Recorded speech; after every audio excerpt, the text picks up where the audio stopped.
স্বাগত ডিবিসি সংবাদে আপনাদের সাথে আছে হিমাদ্রি রাহা। শুরুতে জানিয়ে দেব আকিস বশির গ্লাস সংবাদ শিরোনাম। অন্তর্বর্তী সরকারের প্রস্তাবিত প্রথম বাজেট উপস্থাপনা আজ। আকার 7,90,000 কোটি টাকা। এবার বাড়ছে না করমুক্ত আয়সীমা।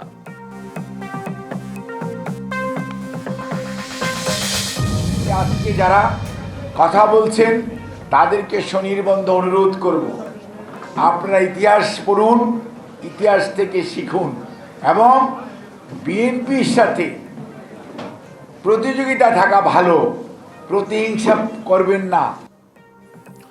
ডিসেম্বরে নির্বাচন না দিলে সম্মান নিয়ে বিদায় নিতে পারবে না সরকার, হুঁশিয়ারি বিএনপির।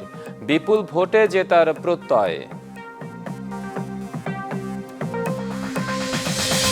শেখ হাসিনার বিরুদ্ধে গণহত্যার অভিযোগ আমলে নিল ট্রাইব্যুনাল। দেশের ইতিহাসে প্রথমবার বিচার প্রক্রিয়া সরাসরি সম্প্রচার।